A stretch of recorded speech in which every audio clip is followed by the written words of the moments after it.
आकर के उस कन्या को छुड़ाने लगा।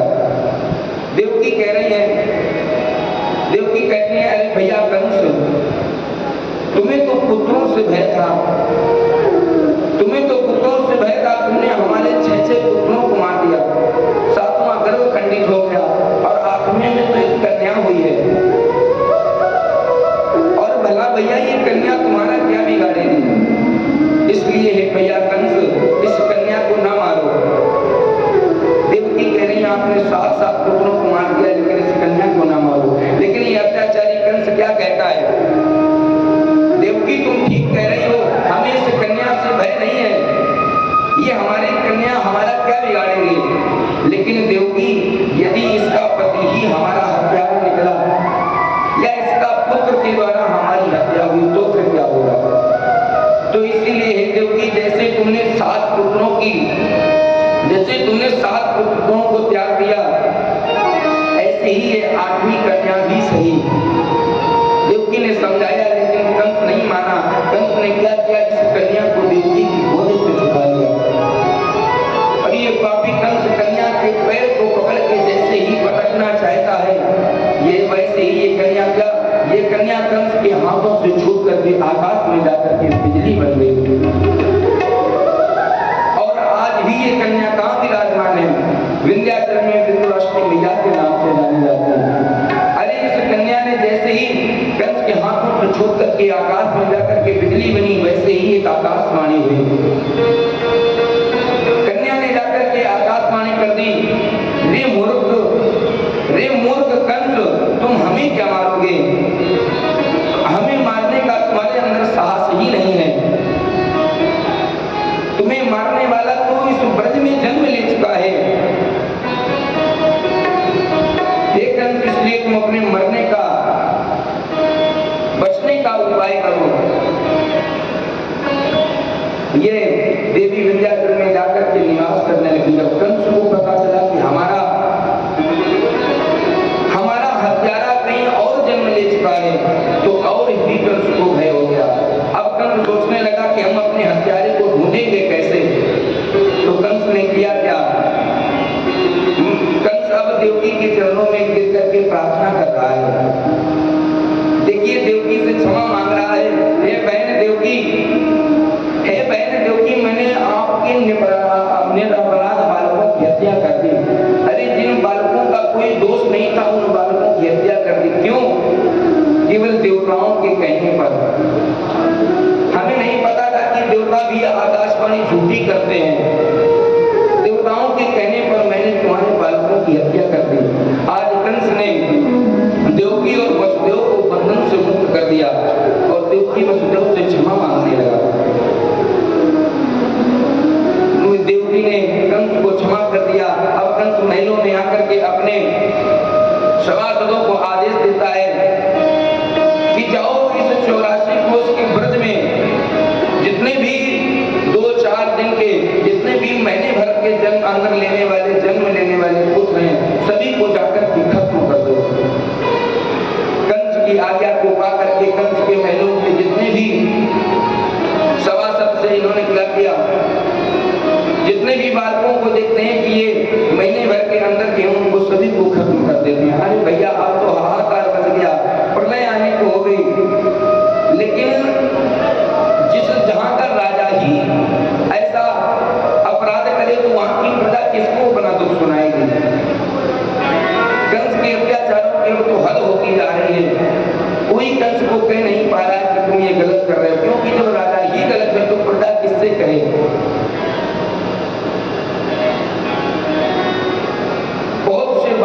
अपराध बालकों की हत्या होती जा रही है। एक दिन कंस के बहुत बालकों की इसने हत्या करा दी।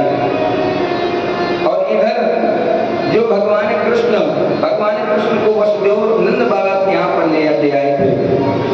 अरे जब नंद बाबा को पता चला कि हमारे यहाँ पुत्र हुआ है, नंद बाबा को जब पता चला हमारे यहाँ पुत्र हुआ, तो नंद बाबा ने बहुत उसे बधाइयां लुटाई हैं। अरे 90 वर्ष की उम्र में जब भगवान कृष्ण का जन्म हुआ, इनके यहाँ एक बालक हुआ, तो इन्हें बहुत खुशी हुई। नंद बाबा को इतनी खुशी है कि ब्राह्मणों को बुला करके क्या, जैसे ही कृष्ण का देखा कि हमारे यहाँ बालक हुआ ही, ब्राह्मणों को बुलवा करके स्तुति वाचन करा रहे हैं, वेद मंत्रों का पाठ कराया, वेद मंत्रों का पाठ कराया। ब्राह्मणों को 2 लाख गाय दान में दी हैं, अन्न के बड़े बड़े 7 पहाड़ बनाए, पर्वत बनाए और ये ब्राह्मणों को दान में दिए हैं। नंद बाबा को बहुत खुशी है, मैया यशोदा को इतनी खुशी है कि बहुत सारी बधाइयां लुटाई गई। अरे पूरे नंद भवन में, पूरे नंद महल में, पूरे ब्रज में बुलबुला लगवा दिया गया। अरे 90 वर्ष की उम्र में नंद बाबा के यहाँ मैया यशोदा के द्वारा एक पुत्र हुआ है। अरे जो भी गोपी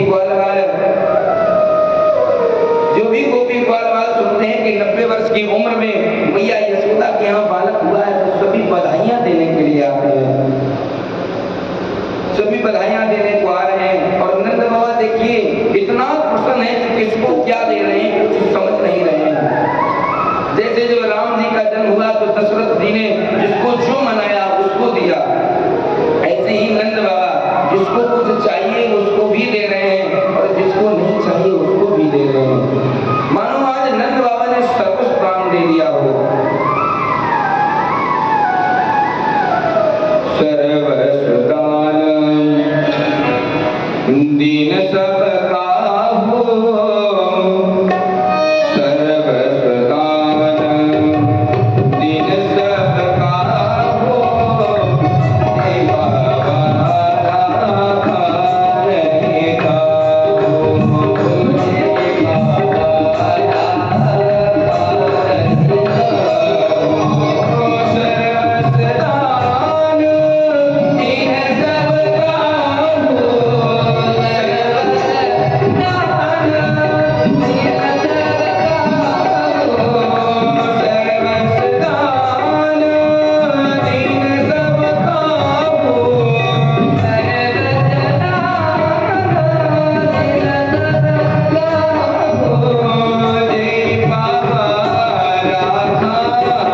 दीन सबका हो,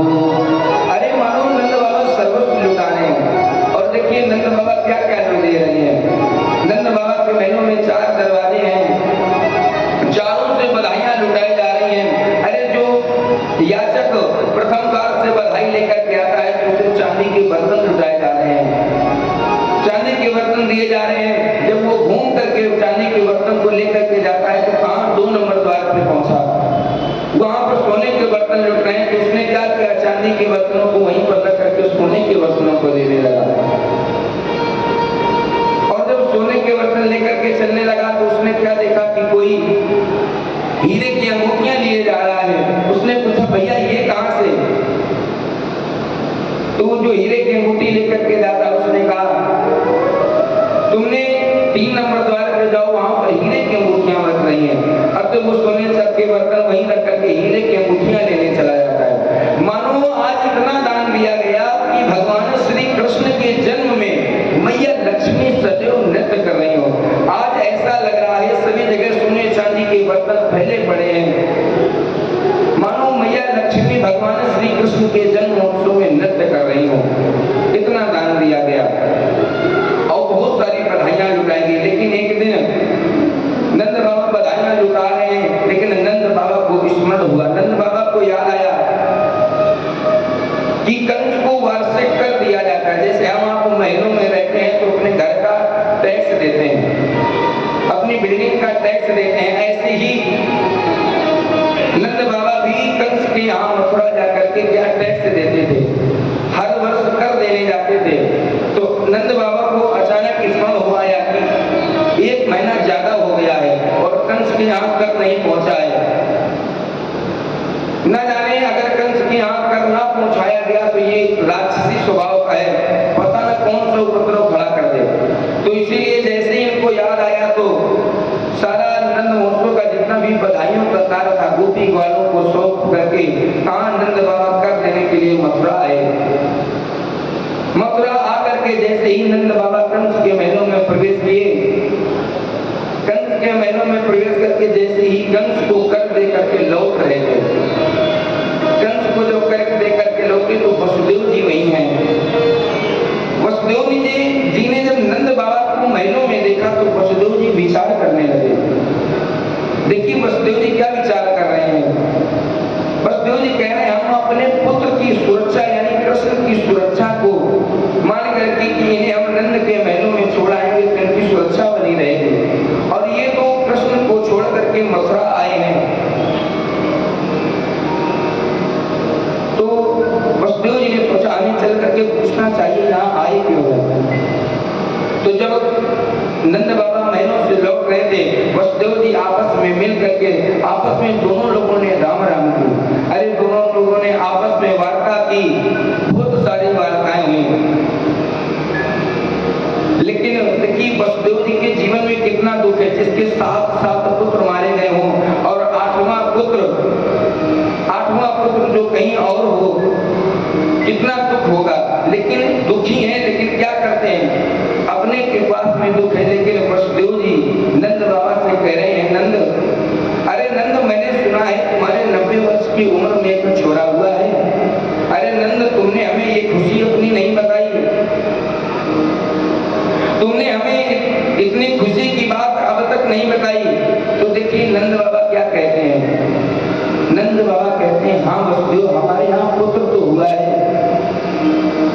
लेकिन वसुदेव मैं ये भी जानता हूँ कि कंस ने तुम्हारे 7 पुत्रों को मार दिया, 7वां गर्भ खंडित हो गया, 8वें में जो बालक आया कन्या आई उसको भी इस कंस ने मार दिया। इसलिए मित्र हम तुम्हारे दुख के सामने, अरे तुम्हारे जीवन में इतना दुख है और हमारे पास तो एक पुत्र हुआ है, जिसके 7 पुत्र हुए हों और वो मार दिए गए हों, उसके सामने भला मैं अपने एक पुत्र की, हमारे पास एक पुत्र आया उसकी प्रशंसा कैसे तुम्हें बता सकता हूँ। दोनों ने आपस में वार्ता की। देखिए मित्रता ऐसी ही होनी चाहिए। हमारे पास अगर सुख है और मित्र दुखी है तो अपने सुख का बखान अपने मित्र को नहीं बताना चाहिए, क्योंकि वो तो दुखी है। अगर तुम अपना सुख उसे सुनाओगे तो उसे कांटों की तरह चुभेगा। इसलिए अगर मित्र पर दुख है, भले ही तुम्हारा दुख पहाड़ के समान है और मित्र का दुख एक सुई की नोक के समान है, लेकिन अपने दुख को छोटा समझ के मित्र के दुख को बड़ा समझना चाहिए। बाबा गोस्वामी तुलसीदास जी रामचरित मानस में बड़ी सुंदर चौपाई लिखते हैं। जीना मित्र दुख होय दुखारी, तिनहि विलोकत पातक भारी। जीना मित्र दुख होय दुखारी, तिनहि विलोकत पातक भारी।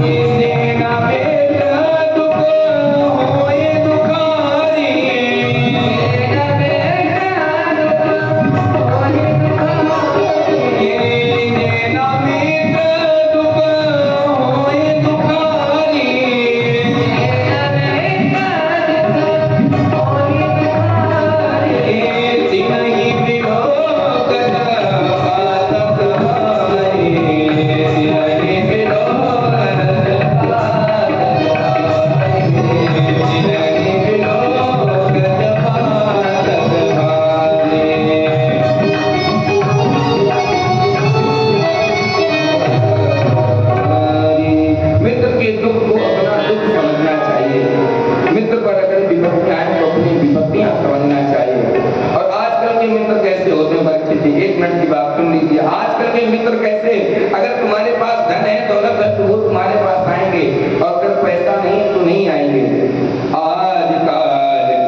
उल्टे हैं कुछ तो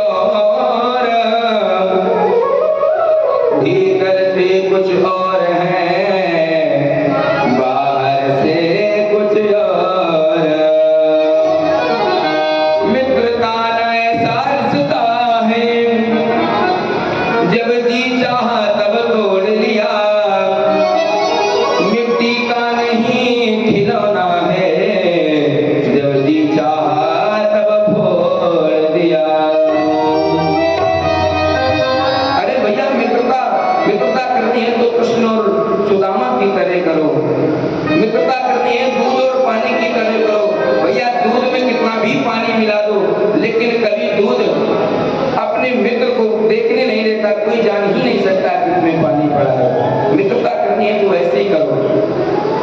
आज वसुदेव जी कहते हैं, हे नंद, अब तुम ज्यादा समय न लगाओ, अब तुम ज्यादा समय न लगाओ, हम अपने ज्योतिष के माध्यम से तुम्हें बता रहे हैं। क्या? नंद बाबा कहते हैं कि जाओ, तुम्हारे नंद भवन में कुछ आपत्ति आने वाली है, विपत्ति आने वाली है। ऐसा आज वसुदेव जी ने जब कहा तो आज नंद बाबा तुरंत नमस्कार करके राम राम करके चल दिए। क्यों? क्योंकि नंद बाबा जानते हैं कि वसुदेव जी जैसा ज्योतिषाचार्य कोई अब तक नहीं हुआ है। वसुदेव जी बहुत बड़े ज्योतिषाचार्य थे और ज्योतिष के माध्यम से बता दिया कि नंद भवन में कोई हलचल होने वाली है। आज नंद बाबा वहां से चल दिए, मथुरा से नंद भवन की ओर जा रहे हैं। इधर कंस की जो बहन है पूतना, ये कंस के पास में आई। कंस ने इसको आज भेजा है कि जाओ, ब्रज में जो भी बालक हैं उनको जाकर के उनकी हत्या कर दो। आज ये कंस की बात को मान करके ये पूतना बालकों को मारने के लिए चल दी।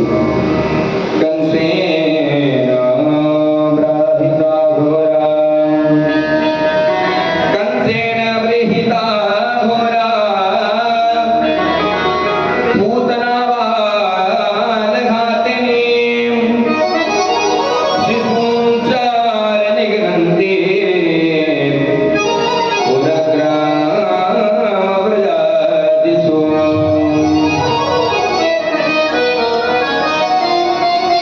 आज ये नगरों गांवों का भ्रमण करते हुए आकाश मंडल से निकली चली जा रही है, गांव नगरों का भ्रमण करते हुए जा रही है। तो आज ये पूतना कहाँ पहुंची? आज ये पूतना नंद भवन के पास में पहुंची, नंद गांव में पहुंची। आकाश मंडल से जा रही थी तो इसने देखा कि नीचे बहुत सारी भीड़ है। हमें लगता है यहाँ पर कोई बालक हुआ है, कोई बधाई देने आए हैं, हमें लगता है तभी भीड़ है। तो आज ये पूतना नीचे आ गई और पूतना देखिए विशाल का शरीर, राक्षसी स्वभाव है। इसने क्या किया? इसने अपने रूप को इतना सुंदर बनाया है, इतना सुंदर बनाया है कि मानो मैया लक्ष्मी की तरह इसने अपने रूप को बना लिया। इतना सुंदर रूप बना करके पूतना कहाँ जा रही है? जहाँ नंद भवन के महलों में, नंद बाबा के महलों में मैया यशोदा को, भगवान श्री कृष्ण को सब लोग बधाई देने आ रहे हैं। गोपी ग्वाल वाले अंदर जाते हैं, उन्हीं के साथ ये पूतना भी उस महलों में जाने लगी। ये पूतना उस महल में गई, जो गोपियां थी बधाई दे रही थी। अब जब इसका नंबर आया, जब इस पूतना का नंबर आया तो पूतना कहती, यशोदा बधाई हो, हे बहन बधाई हो, तुम्हारे 90 वर्ष की उम्र में बालक हुआ है। अब मैया यशोदा चक्कर में पड़ गई। मैया यशोदा ये सोचने लगी कि इसको तो मैंने आज तक देखा ही नहीं है, इतनी सुंदर कौन गोपी हो गई, आज तक हमने देखा ही नहीं, कौन गोपी है। लेकिन मैया यशोदा ने सोचा कि अगर हम इससे पूछेंगे तुम कौन हो, कहां से आई हो, तो ये कहीं बुरा ना मान जाए। तो मैया यशोदा ने इससे नहीं पूछा। मैया यशोदा ने कहा, आंगन में भगवान कृष्ण का पालना पड़ा था, भगवान उसमें लेटे थे। तो मैया यशोदा ने कहा कि वो पालना पड़ा है, उसमें लाला लेटा हुआ है, जाओ जाकर के बधाइयां दे दो।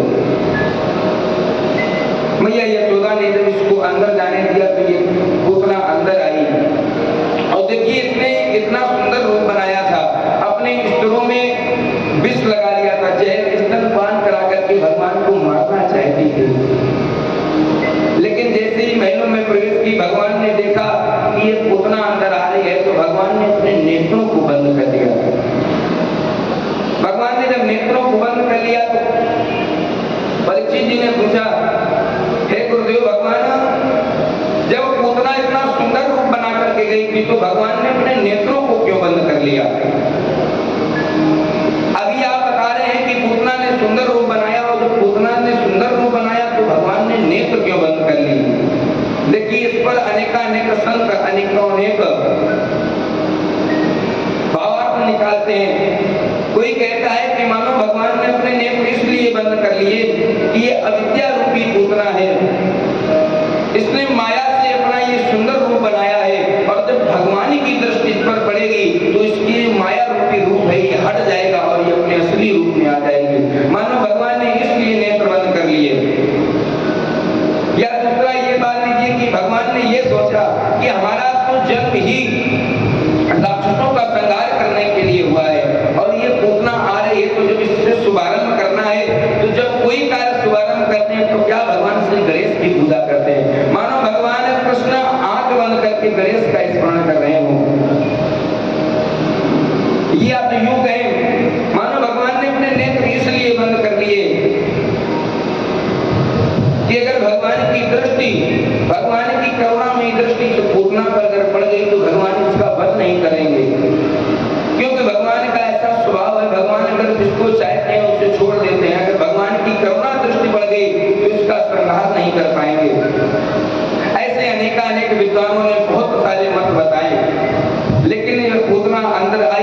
और आज श्री पूतना ने भगवान कृष्ण को कैसे उठाया, जैसे कोई एक विषधर को, एक काले सर्प को एक रस्सी समझ के उठा ले, ऐसे ही इस पूतना ने भगवान कृष्ण को हल्का जान करके और उठा लिया। उठा करके भगवान को स्तनपान कराना चाहती है। अरे जैसे ही इस पूतना ने स्तनपान कराना प्रारंभ किया तो भगवान ने किया क्या, भगवान ने इस पूतना का स्तनपान करना प्रारंभ कर दिया। भगवान ने पहले इसके विष को पिया है और उसके बाद भगवान ने दूध का पान किया, और दूध का पान करने के बाद भगवान क्या करते हैं, भगवान आज इसके प्राणों का भी पान करने लगे। भगवान इसके प्राणों को जब खींचने लगे तो ये पूतना के हृदय में वेदना होने लगी। पूतना वहां से बाहर निकल आई और बाहर निकल के भागने लगी कि हमें इससे मुक्ति मिल जाए।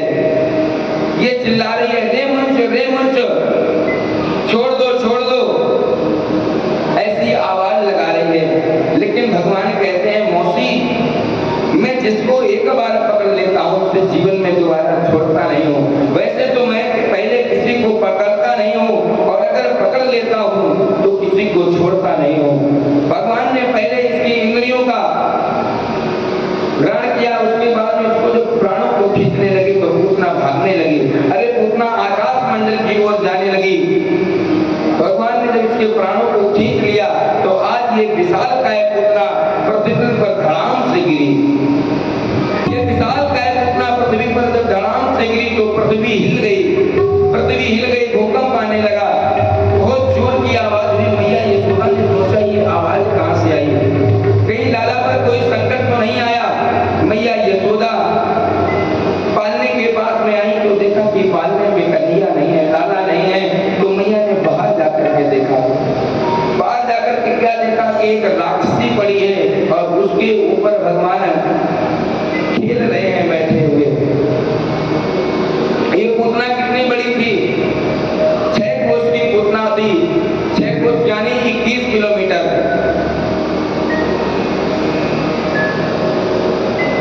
ये 6 कोस की पूतना जिस समय गिरी है नंद महलों में, जब नंद में गिरी है तो महलों में जब गिरी तो वहां के जितने भी वृक्ष थे सारे टूट गए और ये पूतना उनके ऊपर गिर गई। मैया भगवान श्री कृष्ण को वहां से लाती हैं, लेकर के आई और लेकर के कहां जा रही हैं, जहां गौशाला है गौशाला में जाकर के भगवान की नजर उतार रही है। भगवान देखिए भगवान की नजर मैया कैसे उतार रही है, भगवान का नाम ही लेकर के। पंचगव्य का भगवान का लेपन किया, पंचगव्य से भगवान को स्नान कराया और मंत्र कौन सा पढ़ रहे हैं, इंद्रिया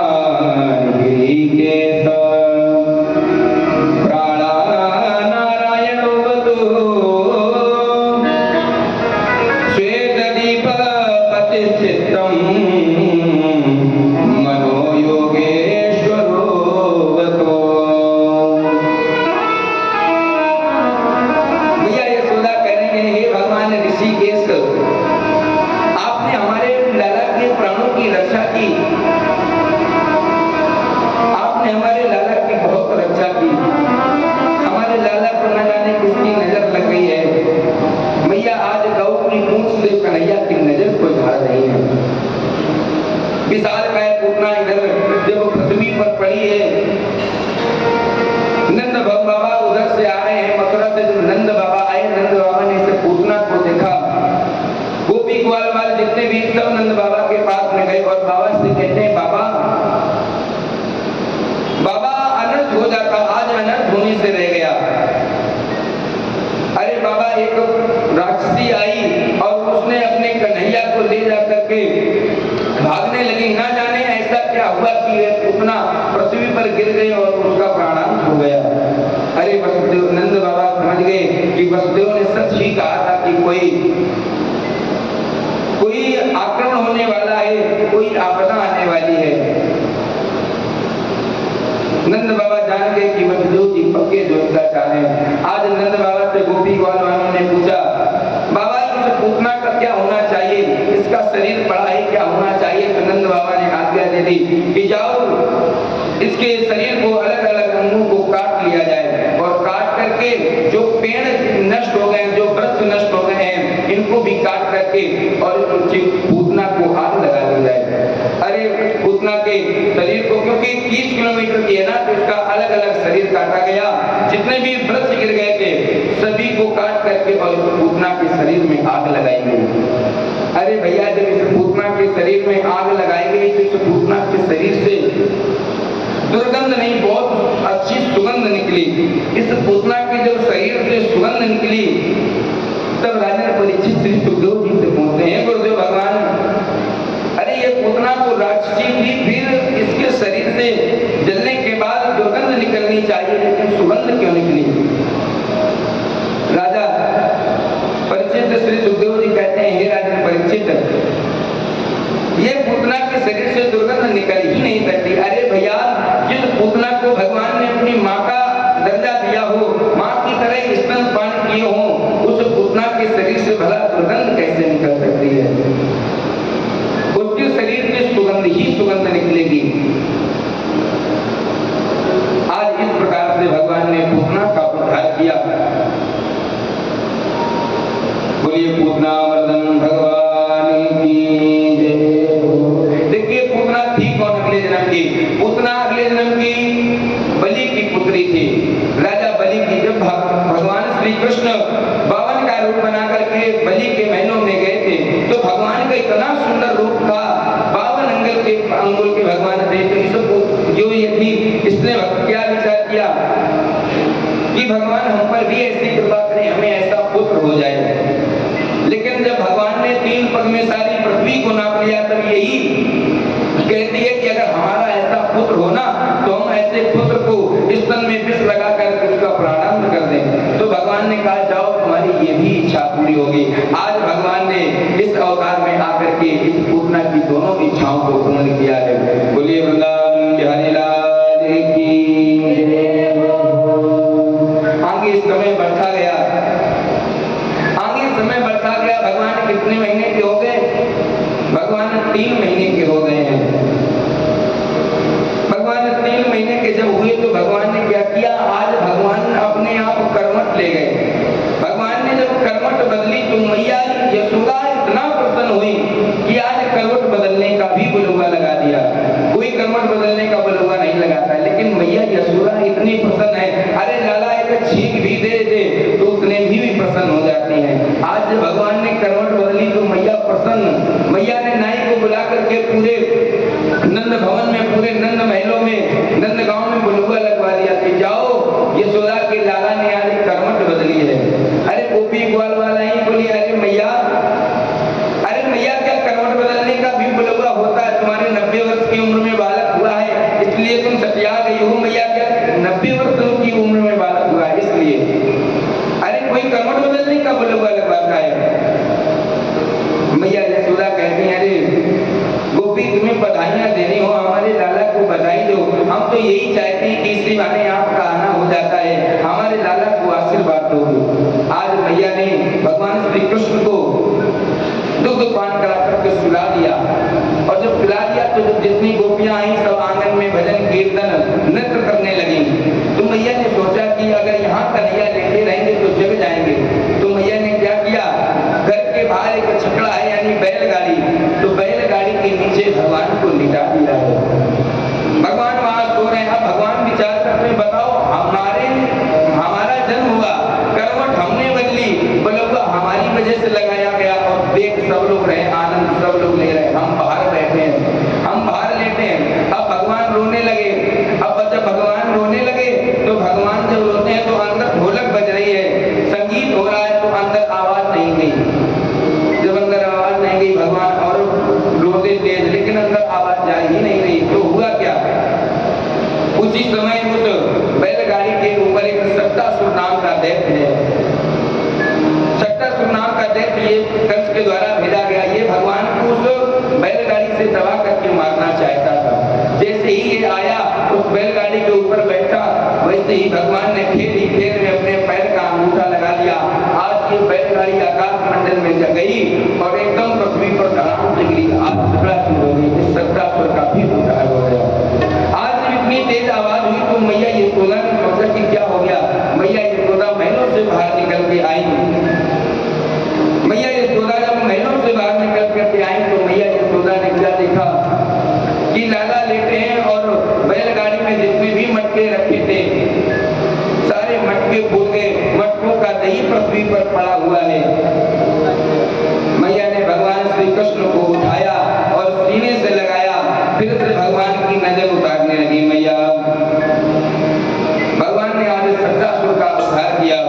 बोले वृंदावन बिहारी लाल की जय।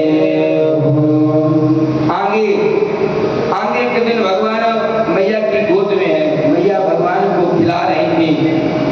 मैया यशोदा भगवान को खिला रही है, मैया स्तनपान करा रही, मैया दुग्ध का पान करा रही थी। और लेकिन उसी समय क्या देखा भगवान ने कि एक तृणावर्त का नाम का दैत्य आ रहा है।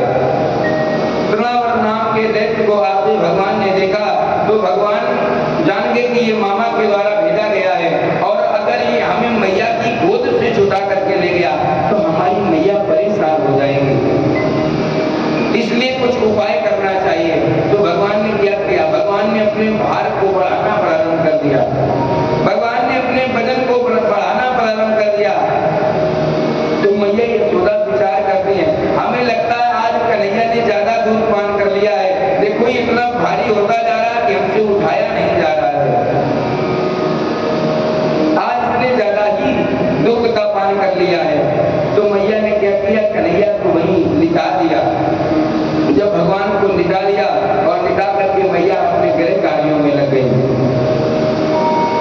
मैया गृह कार्यों में लग गई। अब ये तृणावर्त नाम का दैत्य आया और उसने भगवान को उठा लिया। तृणावर्त नाम का दैत्य कैसा है, आप लोगों ने देखा होगा गर्मी के महीने में जब खेतों में एक गोल गोल करके वो आता है, उसको क्या कहते हैं? हाँ, हवा के वेग में आता है, गोल गोल घूमता हुआ बवंडर। तो ये बवंडर आया और इसने भगवान को उठा लिया, और देखिए भगवान उठा करके ले जा रहा है, और भगवान भी कहते हैं अरे वाह कितनी अच्छी व्यवस्था है, मामा भी हमें कितना चाहते हैं, देखो अपने यहाँ से रोज एक ना एक हमारे लिए कुछ ना कुछ भेजा ही करते हैं। अरे आज मामा ने हमारे लिए देखो ये भेज दिया वरण खटोला, अरे आज हम तो इस पर बैठ करके पूरे नंद भवन को देख रहे हैं, पूरे महल को देख रहे हैं, ब्रज को देख रहे हैं। भगवान बड़ा प्रसन्न है कि आज हम इस महल से इसके द्वारा पूरे भवन को देख लिया, पूरे नंद गांव को देख लिया, ऐसे हमें पता न कब अवसर मिलता। लेकिन जब भगवान ने देखा कि ये दैत्य हमें उड़ाता ही लिए जा रहा है, तो भगवान ने क्या किया, भगवान ने अपने भार को बढ़ाना प्रारंभ कर दिया। भगवान ने अपने वजन को बढ़ाना जब प्रारंभ किया तो ये तृणावर्त नाम का दैत्य सोचने लगा, तृणावर्त नाम का दैत्य सोचने लगा, हमें लगता है हमने उस कन्हैया की जगह, उस बालक की जगह पर हमें लगता है मैंने कोई पहाड़ उठा लिया है, इतना वजन हमें लगता है हमने कोई पहाड़ उठा लिया। भगवान कहते हैं रे मूर्ख, लोग पत्थर में हमें देखते हैं और तुम हमें पत्थर देख रहे हो। भगवान कहते हैं रे मूर्ख, लोग हमारी पत्थर में पूजा करते हैं और तुम हम ही में पत्थर को देख रहे हो, देखो तुम्हारा दुर्भाग्य। भगवान समझ गए हमें लगता है इसको पत्थर से ज्यादा स्नेह है, तो भगवान ने क्या किया, भगवान ने अपने भार को इतना बढ़ाया कि ये ऊपर नहीं जा पाया। भगवान बहुत वेग से नीचे आए और एक पत्थर की शिला पर आकर के तृणावर्त नाम के दैत्य को पटक दिया। उसी समय तृणावर्त का उद्धार हो गया। बोले वृंदावन बिहारी लाल की, श्री राघवेंद्र सरकार की। आज भगवान ने श्री तृणावर्त नाम के दैत्य का उद्धार किया। भगवान अब धीरे से 1 वर्ष के होने जा रहे हैं। भगवान जब 1 वर्ष के होने जा रहे हैं तो वसुदेव जी मथुरा में रहते हैं। वसुदेव जी ने विचार किया, पता नहीं हमारे बालक का कोई नाम रखा भी गया है या नहीं रखा गया है, हमारे बालक का कोई नाम रखा गया, नंद जी ने कोई नाम रखा है या नहीं रखा है। तो आज वसुदेव जी को चिंता हुई, तो वसुदेव जी ने क्या किया, जो युद्धवंशियों के आचार्य हैं गर्गाचार्य जी महाराज ये कहाँ, ये मथुरा में रहते हैं। मथुरा में रहते हैं। वसुदेव जी ने इनको एक दिन बुलाया, बुला करके उनका स्वागत किया, उनका पूजन किया और पूजन करके प्रार्थना की। उनके चरणों में गिर करके प्रार्थना की और प्रार्थना की कि हे प्रभु, आप एक कार्य कीजिए, आप नंदगांव जाकर के नंद बाबा के पास जाना और उनके जो बालक हैं उनके बालकों का कोई सुंदर सा नामकरण संस्कार कर दीजिए। तो वसुदेव जी की बात को मान करके नंद बाबा कहा, नंद बाबा आज नंदगांव पहुंचे। यदूना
बिठाया, उनका पूजन किया। उनका पूजन करने के बाद में नंद बाबा उनसे बहुत सारी वार्ता करते हैं। बहुत सारी जब वार्ताएं हुई तो नंद बाबा कहते हैं हे गर्गाचार्य जी, आप हम पे कृपा कीजिए, हमारे यहाँ दो बालक हैं। दो बालक कौन? एक ये जो कृष्ण जी हैं और एक रोहिणी के पुत्र हुआ है, एक मैया रोहिणी के पुत्र हुआ है। हमारे यहाँ दो बालक हैं, अभी उनका नामकरण संस्कार नहीं हुआ है। आप आ ही गए हैं तो आप नामकरण संस्कार भी कर दीजिए और आपकी सुंदर वाणी से अगर मेरे बालकों का नाम रख दिया जाएगा तो उन बालकों का भविष्य बन जाएगा। इसलिए हे गुरुदेव भगवान, आप हमारे बालकों का एक सुंदर सा नाम रख दीजिए। गर्गाचार्य जी कहते हैं नंद, तुम तो जानते हो कि हम युद्धवंशियों के आचार्य हैं। हम तो कंस के महलों में रहते हैं, वहां की पूजन पाठ का कार्य संभालते हैं। और अगर कंस को पता चल गया कि हमने तुम्हारे बालकों का नामकरण संस्कार किया है तो कंस कहीं ये ना सोचे कि ये वसुदेव के ही बालक हैं, इसलिए तुम हमसे नामकरण संस्कार न कराइए। जब आज नंद बाबा ने बहुत विनती की तो आज गर्गाचार्य जी कहते हैं कि एक सुंदर सा स्थान है जहां पर आप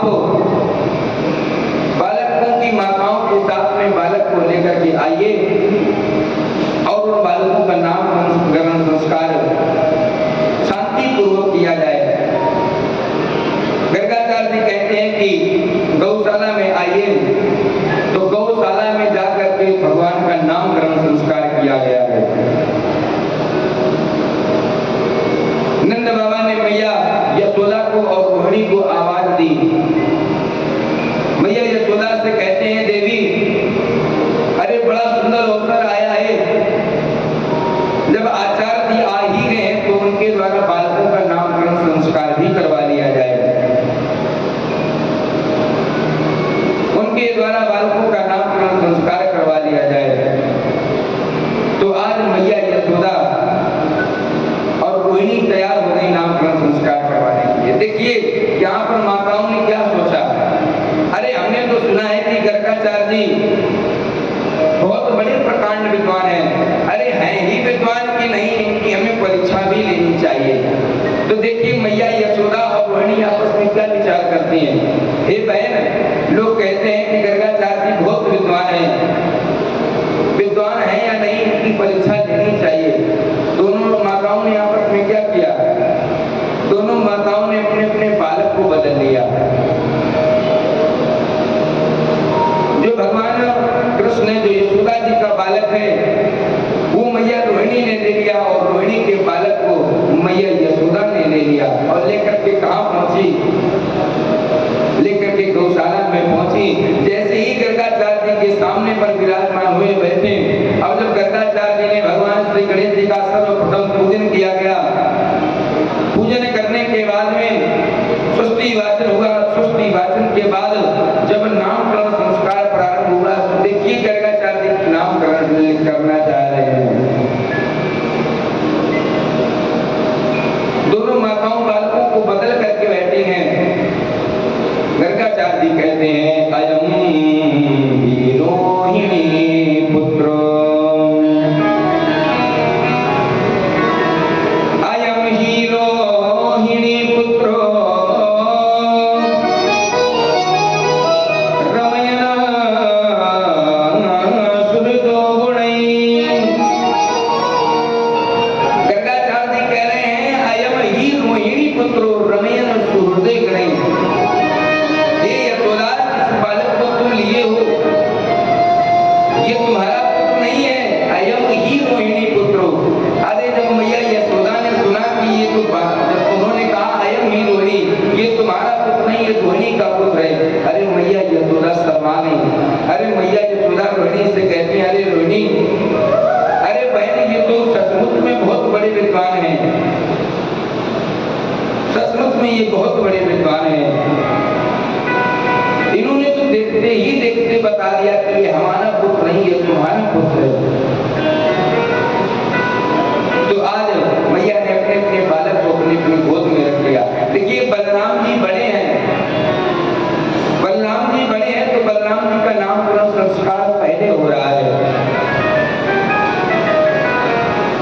गर्गाचार्य जी ने जब नामकरण संस्कार प्रारंभ किया तो उन्होंने क्या कहा, अयम ही रोहिणी पुत्रो, अयम ही रोहिणी पुत्रो रमयन सुहृदो गुणैः। आख्यास्ते राम इति बलं दिव्यात् बलं विदो। हे यशोदा, तुम्हारे इस बड़े पुत्र का नाम क्या, तुम्हारे इस पुत्र का नाम राम, तुम्हारे इस पुत्र का नाम राम होगा, लेकिन बल की अधिकता के कारण, इसके अंदर जो बल है, बल की अधिकता के कारण इसका नाम क्या होगा, बलम दिव्यात् बलम विदो। बल की अधिकता के कारण इसका नाम बलराम होगा, क्योंकि इसके अंदर बहुत सा बल होगा, और जब बल होगा तो इसी कारण इनका नाम क्या हुआ, बलराम। बोलिए बलराम भगवान की। इनका नाम बलराम रखा गया। और अब भगवान कृष्ण का नंबर आया। मैया यशोदा बहुत बुला रही हैं, मैया कह रही है, अरे गर्गाचार्य जी, आपने उसका नाम रख दिया बड़े पुत्र का, अब इसका भी नाम रख दो।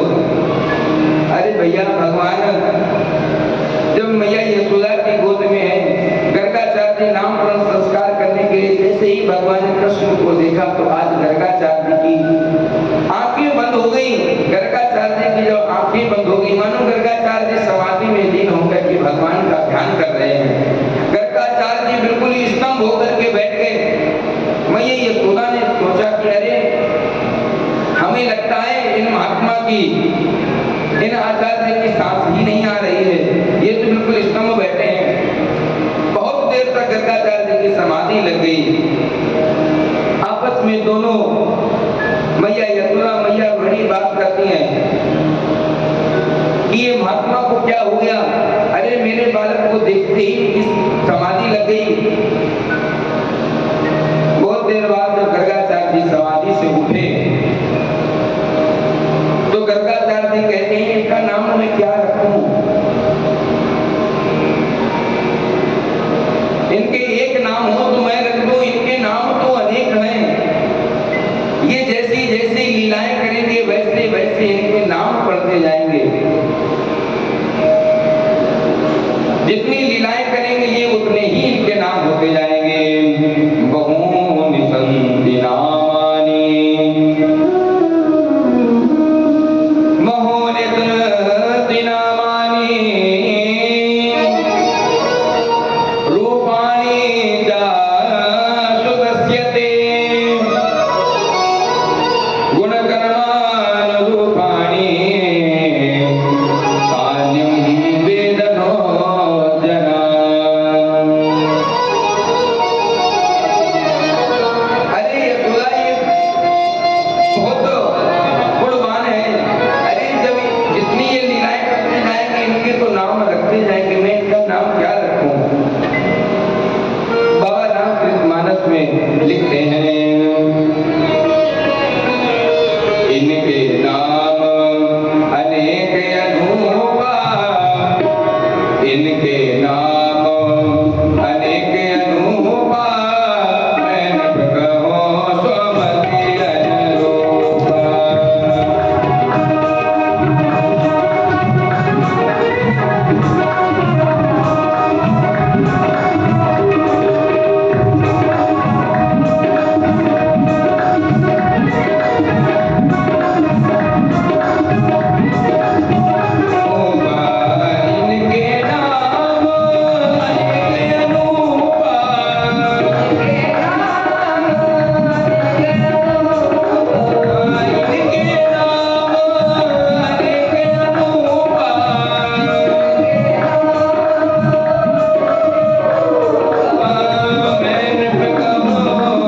स्वमति अनुरूपा।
मैया यशोदा और रोहिणी विचार करती हैं, अरे हमारी इतनी उम्र हो गई है और हमारे मुख से क्या कृष्ण निकलेगा।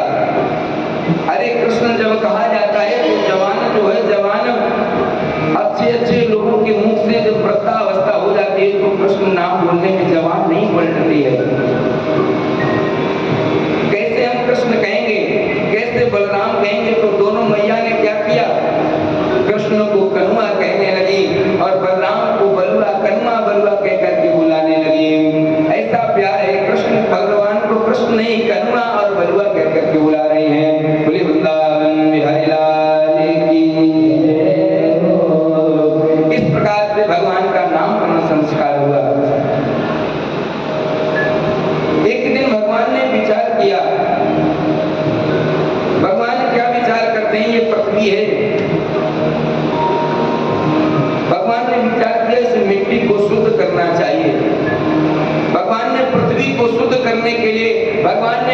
को शुद्ध करने के लिए भगवान ने क्या किया, एक दिन मिट्टी को खाया।